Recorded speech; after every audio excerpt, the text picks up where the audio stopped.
The following program may contain coarse language, violence, nudity, mature subject matter, or scenes which may not be suitable for all viewers. Viewer discretion is advised.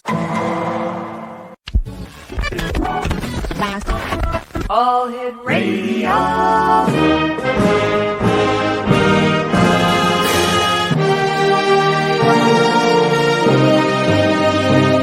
Welcome to the X Zone, a place where fact is fiction and fiction is reality. Now, here's your host, Rob McConnell. And welcome back to the X Zone, everyone. I am Rob McConnell. We're coming to you from our broadcast center and studios in St. Catharines, Ontario, Canada. Now, if you'd like to send me an email, xzone@xzoneradiotv.com, and on all social media sites, X Zone Radio TV. And we're coming to you around the world tonight on the Talkstar Radio Network, Mutual Broadcast Network, X Zone Broadcast Network, and on Channel 32 now on Simul TV. My guest this hour is a good friend of mine. Not only is he a good friend of mine, but he's also the host of Paranormal Stakeout here on the X Zone Broadcast Network. And I'm talking about our good friend, Larry Lawson. And last week, Larry had a guest on for the second time. And I had actually had this guest on a couple of times on my show here on the X Zone. His name is Ronny Dawson. And Ronny is, how would I best explain Ronny? This is a tough one. I'm going to bring my good friend here and former police officer, Larry Lawson, in to help me out here. Hey, Larry, how are you, buddy? Hey, Rob. Thanks for having me on the show. Good seeing you. It's good seeing you too, my friend. How would you describe Larry Lawson? Larry Lawson. Whoa, Larry Dawson. I mean, and then I'll tell you how I would describe him. No, you've had him on your show Larry twice. Dawson or Ronny Dawson? Oh, geez, did I say Larry Dawson? I'm sorry. See how you influence me, old friend?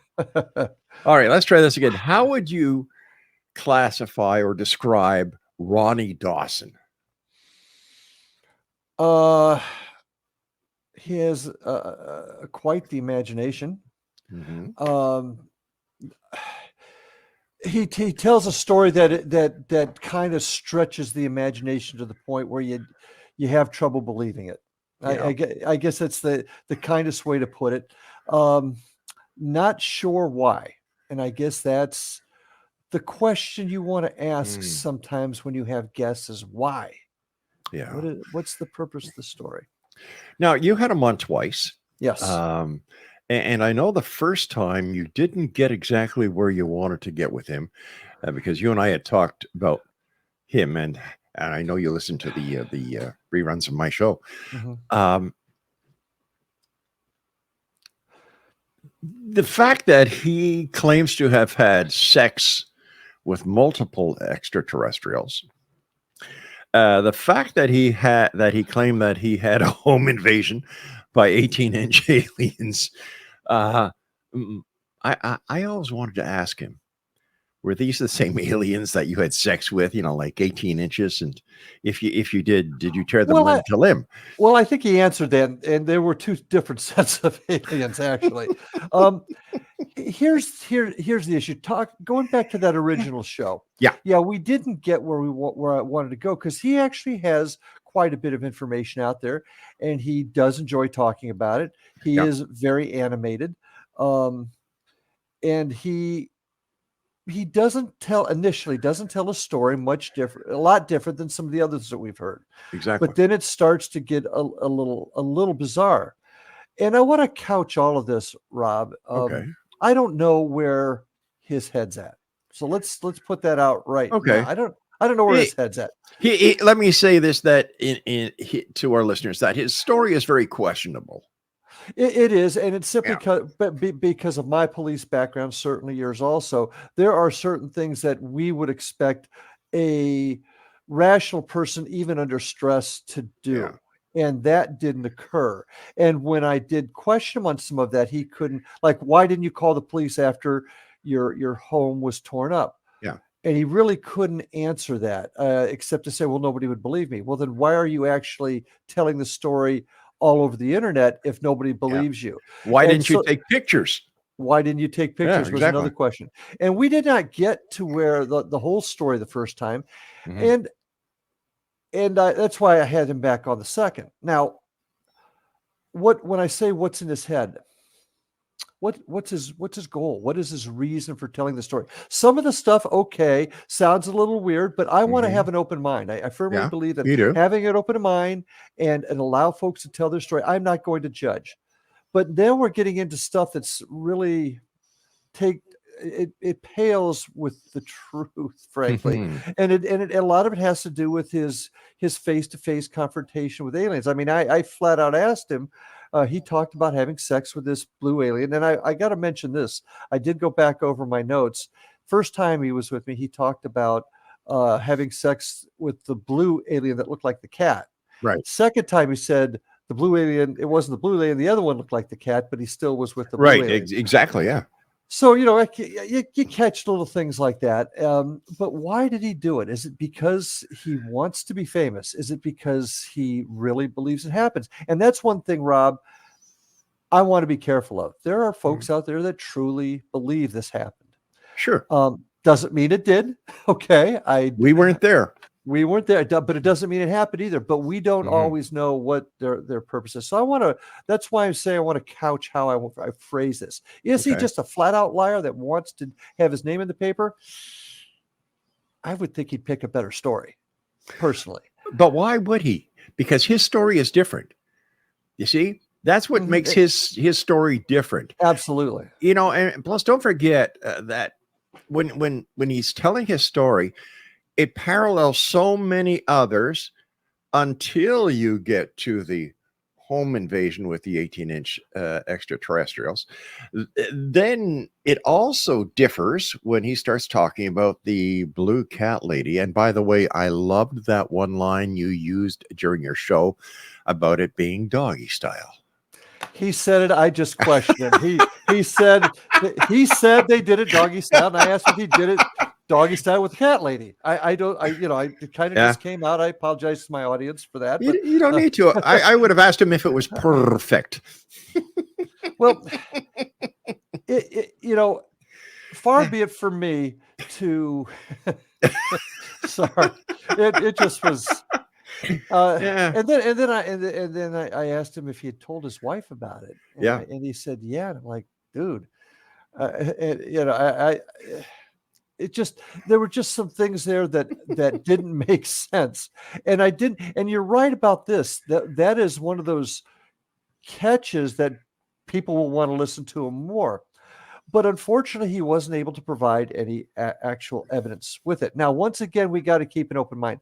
Rob, we don't know that it didn't happen. We are surmising it didn't happen. We did not know that it didn't happen. And I want to make that clear.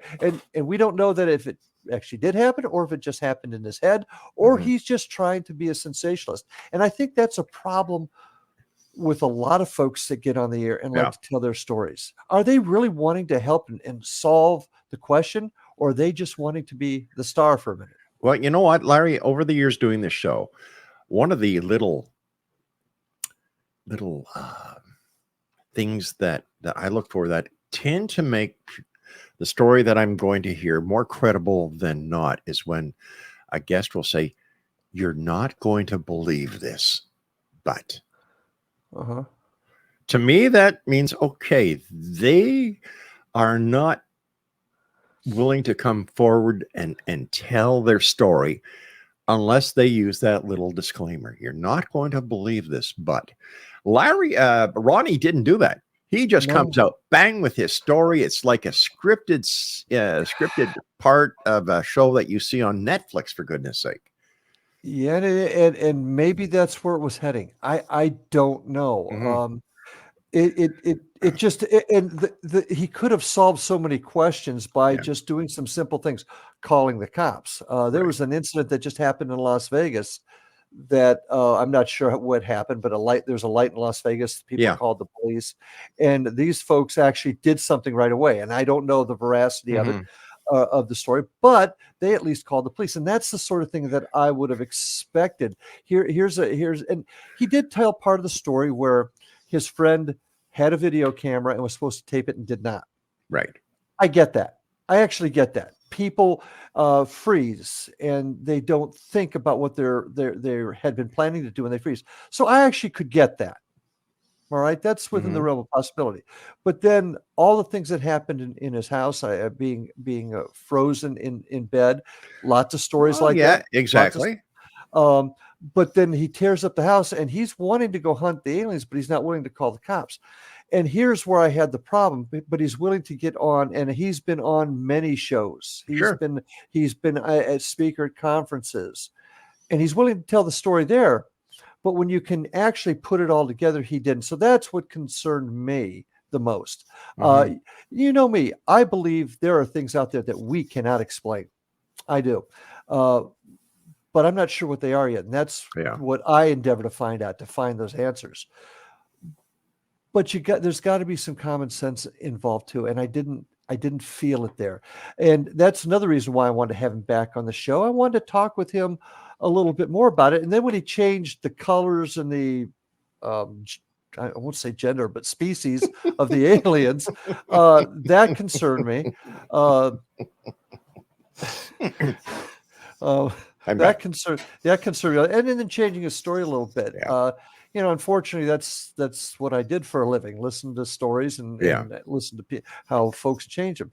So that did concern me. But once again, what was the motive? I did not believe the story, and I even told him at the end. I said, "Look, I'm trying to be respectful, but this one's hard for me to swallow."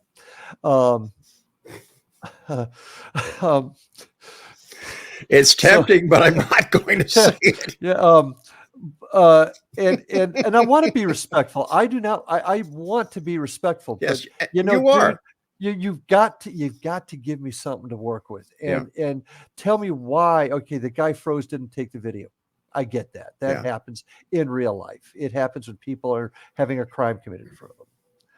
Sure, but just too much. I'm sorry. Go ahead. No. I agree with you 100%. But from what I understood, he knew when these UFOs are going to be coming. He knew where to go to see these UFOs and have contact. His story, like I said, to a certain point, sounded just like every other UFO story that you hear.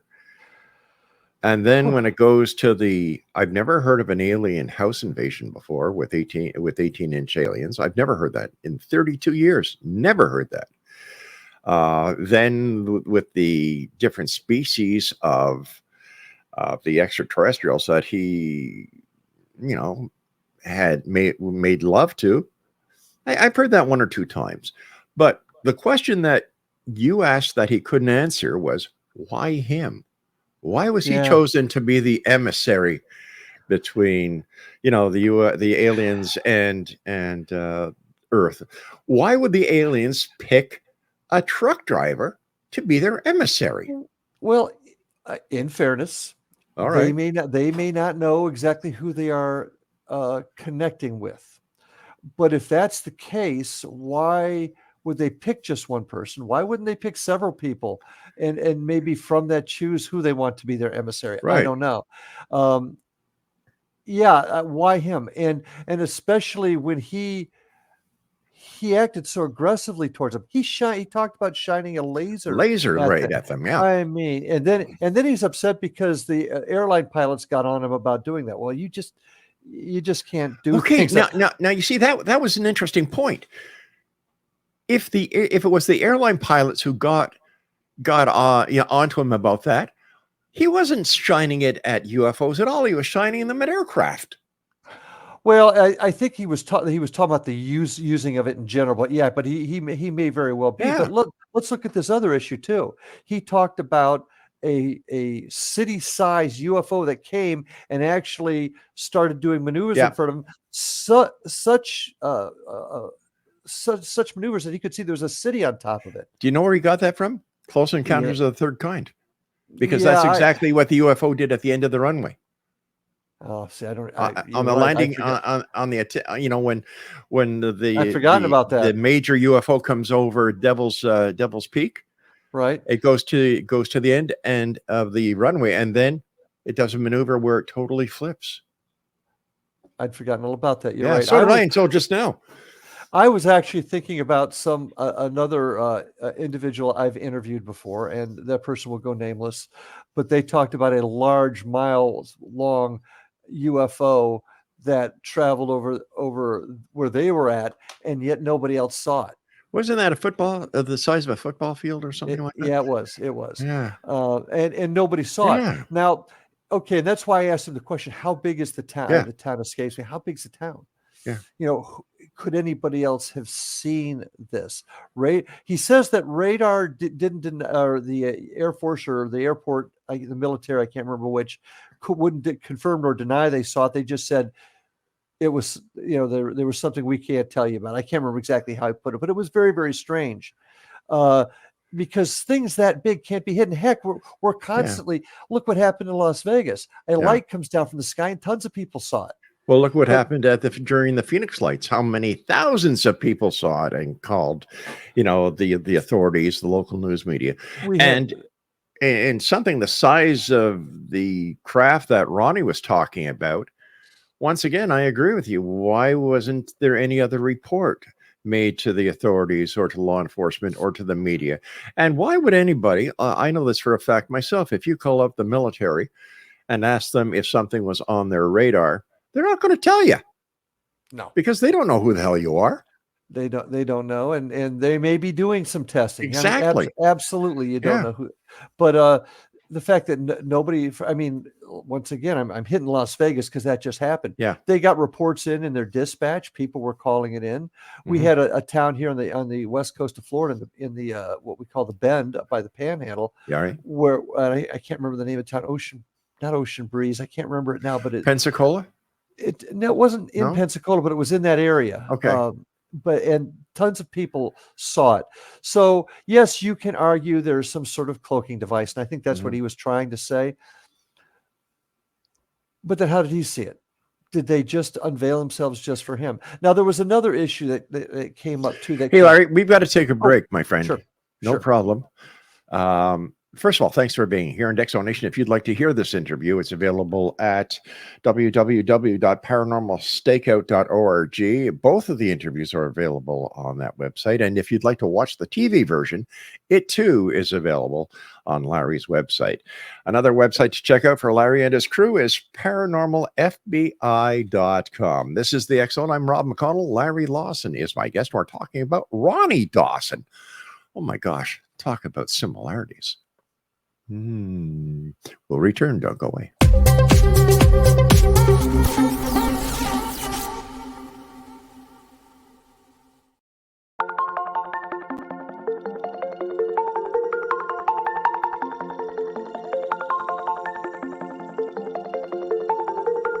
Question: what is the name of the unique blend of coffee you get that has been formulated by a neurologist, a neurobiologist, and a pharmaceutical chemist? Answer: you get Beautiful Mind Coffee, a unique coffee blend that tastes great and has herbal ingredients that your brain will love, and it is not just coffee, it's brainalicious. Dr. Rathbone, Dr. Jang, and Dr. Winslow, the scientific team that created Beautiful Mind Coffee, decided to collaborate on a coffee focusing on brain health. As for those herbal ingredients found in Beautiful Mind Coffee, Dr. Rathbone, Dr. Jang, and Dr. Winslow, utilizing their combined extensive scientific research background, worked with many natural and herbal products until the exact formulation that is found in Beautiful Mind Coffee was created. With a unique scientific formula not found in any other coffee being sold or served, Beautiful Mind Coffee is the only coffee blend that contains 3 herbal ingredients found to aid in boosting your daily mental clarity and focus. Every cup of Beautiful Mind Coffee contains scientifically formulated amounts of maca root powder, green tea extract, and American ginseng, all supporting good brain health. Taking care of your brain's health now can help delay or prevent the onset of cognitive dysfunction, including dementia, Alzheimer's, and more general memory loss as you get older, just by enjoying the delicious flavor of our roasted coffee and herbal ingredients found exclusively in Beautiful Mind Coffee. Did you know that cognitive dysfunction also refers to deficits in attention, verbal and nonverbal learning, short-term and working memory, visual and auditory processing, problem solving, processing speed, and motor functioning? For more on Beautiful Mind Coffee, the 3 scientists who formulated Beautiful Mind Coffee, and more details on the 3 unique herbal ingredients in Beautiful Mind Coffee, visit www.beautifulmindcoffee.ca. Beautiful Mind Coffee is now available online at amazon.ca and amazon.com. To order Beautiful Mind Coffee, visit www.beautifulmindcoffee.ca today.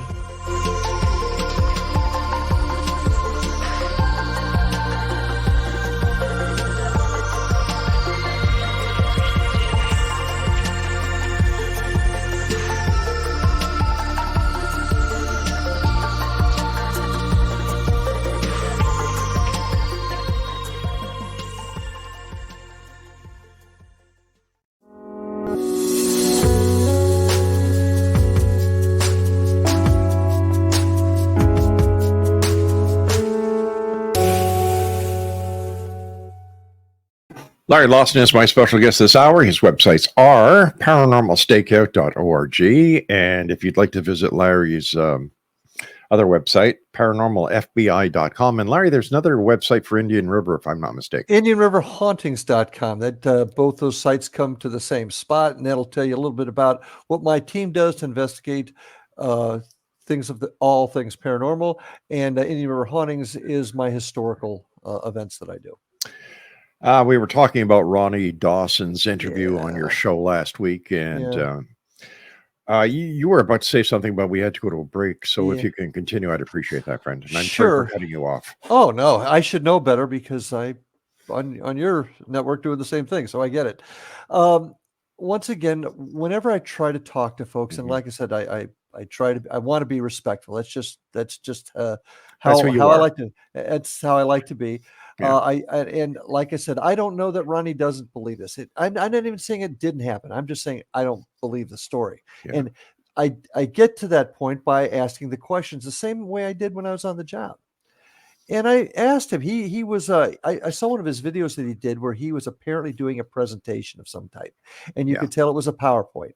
And he was going through, and he kept saying, "We did this, and we checked this out, and we vetted that." And I asked him, who's we? I mean, was it a scientific organization that you went through it with? Was it something like MUFON? I don't know. And he said, well, it was the same guy that his friend who'd forgot to videotape it that first night. He has to be careful because when you present it, we did this and we did that, you're giving the impression of it being another organization. Yeah. And when he told me that, I became a little bit concerned also. Once again, does he believe this? I don't know. I did not. I don't mind saying that. Did you in the police force in Florida where you were working, did you ever use the PSE psychological stress evaluator as a lie detector test? No, we normally can't use that because they're not accepted in court. Right. We have used polygraph, but you have to go through a process. Sure. But did not use that test that you're talking about. Mostly we were just straight polygraph or voice stress analyzer. Well, that's it. What are the voice stress? Oh, right. Yeah. I'm just wondering, maybe we should get him on the show if he agrees to take up PSEs. I would be shocked if he did. Now, if he did, that would tell me something right up front that he truly believes it happened. Right. Okay. And then we have another issue, and I'm going to bet you right here, Rob. Okay. He won't do it. Are you betting me another $50? Yeah. I'll bet you 50 on this one. Oh, on that one. Okay. No, not that one. I'm going to bet he's not going to do it. And the reason being is I think the guy is smart enough that he's not delusional. I think there's another motive here, and it may be just to progress or to put out this story to get his 15 minutes. Plus, he's got a book for sale, don't forget. Yes, he does. And you know what? more power to him if people Yeah. want to read it. I am not going to judge the man. But I have the right, as he has the right to put forth a story, Mhm. I have the right to choose not to believe it. And I'm choosing not to believe it based upon my evaluation of what he said. But isn't it And our job as journalists to either confirm or Mhm. expose him? Expose him if he's lying. Yes. Expose him if he has other issues that would cause him to say it. Yeah. Then I have some sympathy. Now, I have had many people on the show over the years who have claimed to be alien abductees. Mhm. And I would say there are those that I believe, that they believe, Mhm. without having any ulterior motive behind their claim. They truly believe beyond the shadow of a doubt that this has happened. And based on my experience doing this show and having been on the police force, like you, I can't give him 1 ounce of credibility.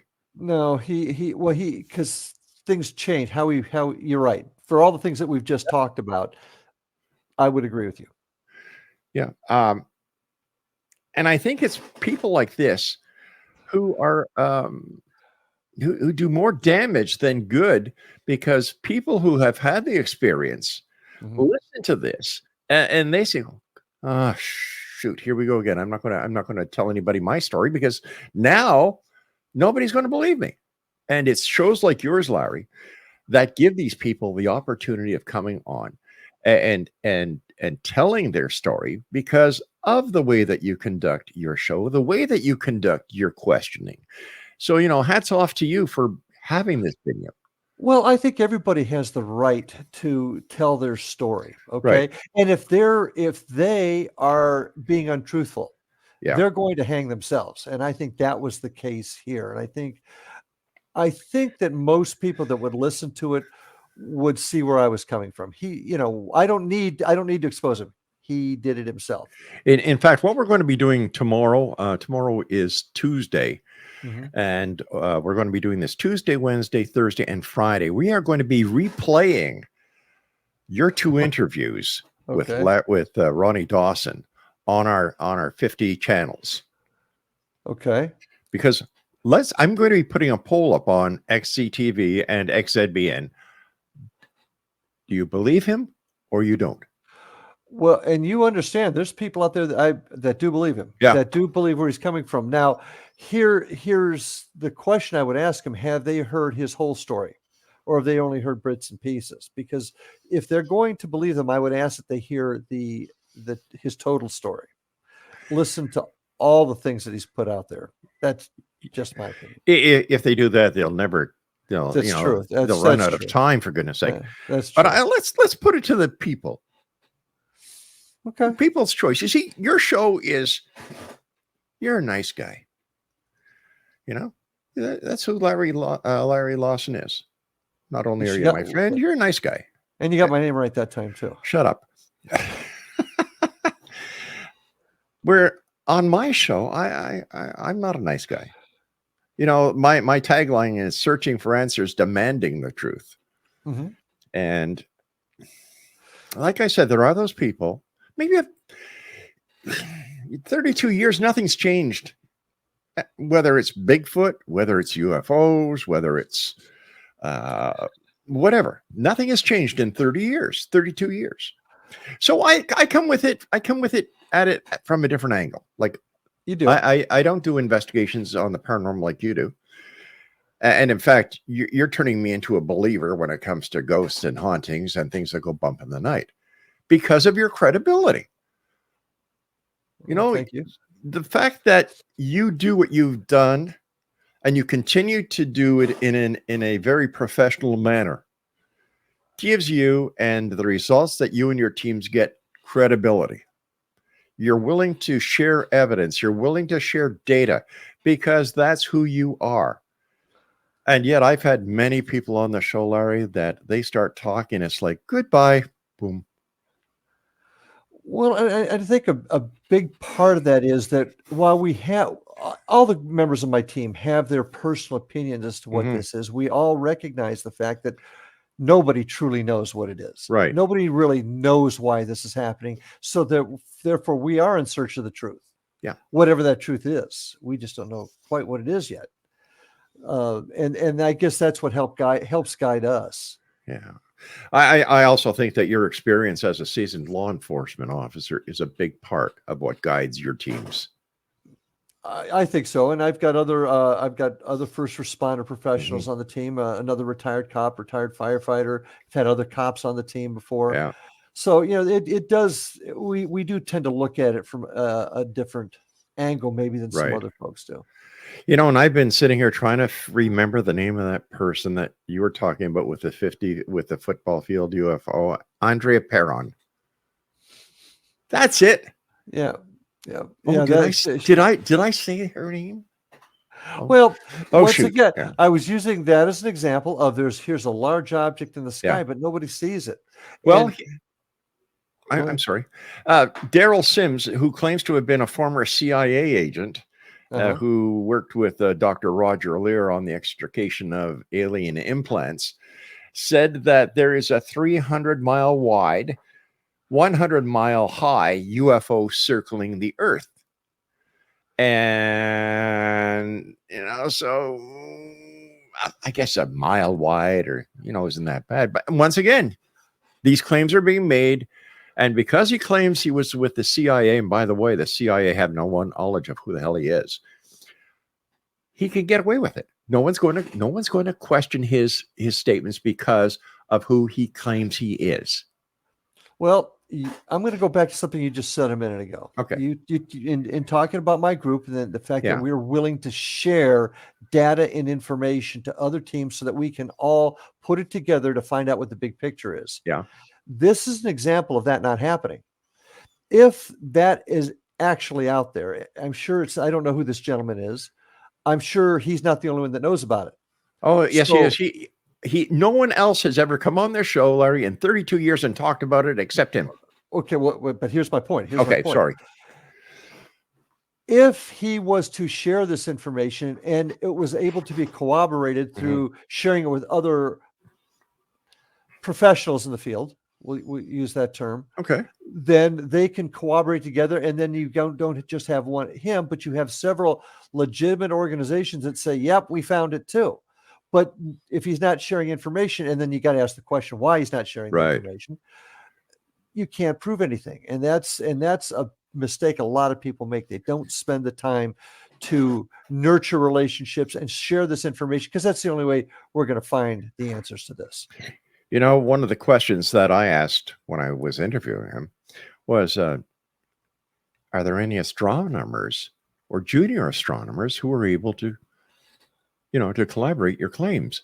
Have there been any whistleblowers who were able to, and the list went on, and it was always no. Well, how did you get this information? I can't tell you. It's classified.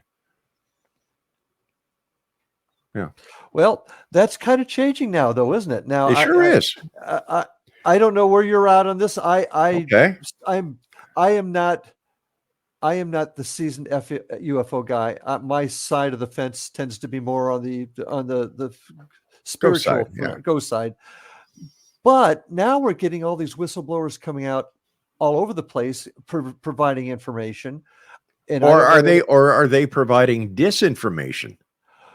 Okay, yeah, could be. But here's once again the point. People are now talking about it. People are now sharing information. So has this information come out from any of these other whistleblowers? What information are they sharing? Hearsay. It's all hearsay. There's no evidence to substantiate any of the claims that David Grush is making. None. Oh, I agree. I agree with what you're saying. What I'm getting at is other people are now talking about it. Well, of course. So when are the stories going to start becoming similar? I get you. But here's my question. With all the computer hacking that is going on, okay, if there was information on UFOs held within a computer bank somewhere in the United States, don't you think that China or Russia would not be trying to access this information? Because if they could do that, if they could prove to the American people that their government has been lying to them bold-facedly since 1947, that would be a coup for them. It would, and I can't answer that question. Yeah. I mean, I think, if I had a balloon, I could probably, float it around and find some information, though. Never mind. I got it. We got to go for our final break. Stand by, old friend. I could go so many ways with that balloon story, but that's for another show and another day. Larry Lawson is my very special guest. And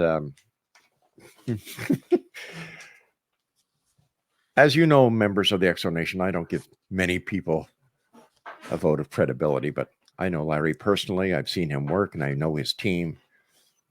Credibility, integrity, and honesty is what they're all about. Visit them at FloridaParanormalFBI.com. And, of course, his show is paranormalstakeout.org. We'll be back as we wrap up this hour here in the X Zone with yours truly, Rob McConnell, and my very special guest, the one and only Larry Lawson. We'll be back. Don't go away.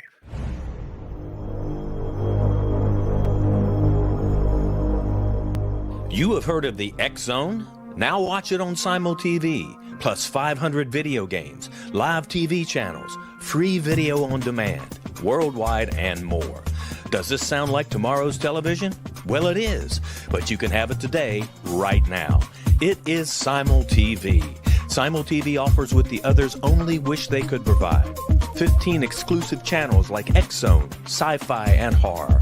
We are worldwide. No other provider offers that. 500 built-in video games. No need to have an extra expensive system. We have them included. Free video on demand.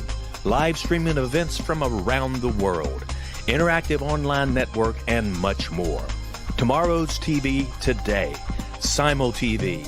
Sound too good to be true? Well, it's not. You can have Simul TV today. Sign up at simultv.com. Do it today.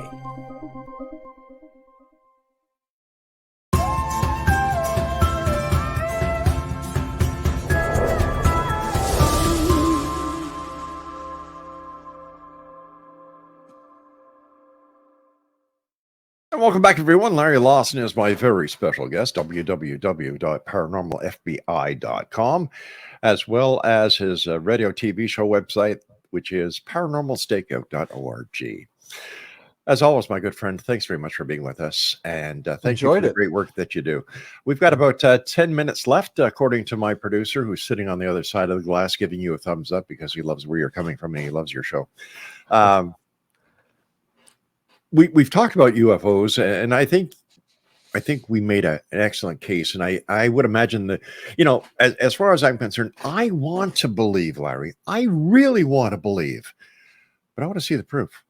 I think we all do. Yeah. I think we all do. Now, my question is, how in the name of heavens can the claims being made by David Grush be legitimate? Because my question is, didn't he not take an oath of secrecy as a member of the military and intelligence officer, that no matter what happens because of his clearance, he's got mum's the word? And when a whistleblower does this, I have to look at the reasoning why they do it. Is it a matter of national security? Is somebody going to die if they don't blow this whistle? Even then, you take an oath. That's your bond. You as a police officer, I know for a fact, we were privy to information, information that we took an oath not to share. Cases that we were working on were classified in the police manner. Information that was around the computers was kept within us.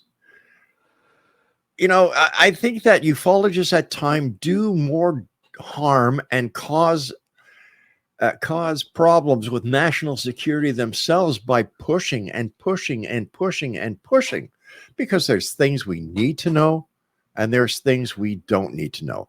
I, for one, sleep very comfortably at night, knowing that there are men and women around the world who at a moment's notice will give their life to defend my freedom and democracy. And I believe, Larry, that a lot of times these UFO investigators, researchers, conspiracy theorists are doing more harm than good. And I don't think they understand it. I don't think they're capable of understanding the danger that they themselves cause to freedom and national security. I cannot disagree with you, but like you, like we all did in law enforcement, many times when we investigate crimes or why people do what they do, we look at their motives. Yes. Motives can come from a couple of different places. First is greed and the desire to be, in this case, maybe the desire to be famous. Could that be part of it? Could some of these people, and I fully admit to you that you have talked to many more folks in the UFO field than I have. But do they feel in some way that what's happening is endangering their country and they feel they have to do something? Could that be their motive? Another January the 6th? I'm not necessarily even saying that motive is correct, but everybody thinks differently. And sometimes folks process this stuff differently. I actually agree with what you do. You swear an oath, you stand by that oath. Unless you're being told to do something illegal, immoral, or unethical, you stand by your duty. Heck, there were laws that I had to enforce that I didn't agree with. But they were the law. That's right. They were the law. So you enforce it. So I get exactly where you're coming from. The question I have to go back is to the why. And could it be that most of them just want their 15 minutes? Maybe they got mad at a boss and they're gonna make them pay for it. Who knows what those motives are? But what we want to try and find are the folks that have the pure motive. Yes. Is there a reason for them doing this? Are they truly in their hearts trying to save someone? Well, then articulate and tell us why. Don't come to us with a bunch of stuff and say, well, I can't tell you where it came from.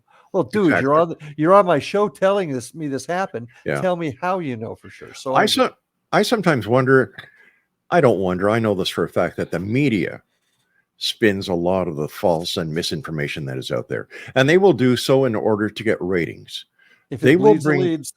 That's right. That's right. And it embarrasses me a lot of the time, because I've always tried to be honest with my listeners, my viewers, my friends, yes, you have, associates, when it comes to anything, whether it's something personal or whether it's any of the shows that we do. It's important to me that people know that when they listen to us, they're not going to get the same old misinformation that they get on other late night paranormal talk shows. And I was offered a good lump sum of money not that many months ago. If I was to change my format, a major network would take my show, syndicate it, and go up against Coast to Coast. And I said no, because they wanted me to sensationalize. Yeah, that's and that certainly is a problem, isn't it? And that's, but see, that's why on my end of the fence, the ghost shows can be very exciting because they're sensationalized, and there's good folks out there. I'm not knocking definitely, them, definitely, yeah. But they do want to sensationalize the show because nobody's going to watch it if they really saw how boring a paranormal investigation can be. It's just like police work, surveillance. A stakeout. Yeah, that's exactly. In fact, that's the example I use. People watch TV and movies, police stakeout, super exciting. Truth of the matter, hours and hours of boredom with 15 seconds of excitement. Hey, well, when have you ever seen the CSI folks wrap everything up in an hour or even 2 days, 3 days? It doesn't happen in reality. And if I had a nickel for everyone that said, well, I saw that they found out who had those fingerprints in 5 minutes, I'd be rich. I wouldn't be here right now. I'd be on some island I own. You mean APHIS doesn't work that way? Yeah. No. Yeah, so darn it. But that, see, and you're also kind of hitting on where I'm trying to go, and that's, for lack of a better term, keeping it real, making sure folks understand what this whole thing really is. And that is, in my opinion, keeping an open mind, taking in all the evidence, but then sorting it out and using common sense to take it further. Don't give a story that you can't corroborate. That's what we call over here the Lawson factor. The loss. Okay. Feel free to use that anytime you want. I will. Let me write that down. So now, Larry, there's a lot to be discovered out there. And I think that you and your team and other teams that you associate yourself with are going to find it.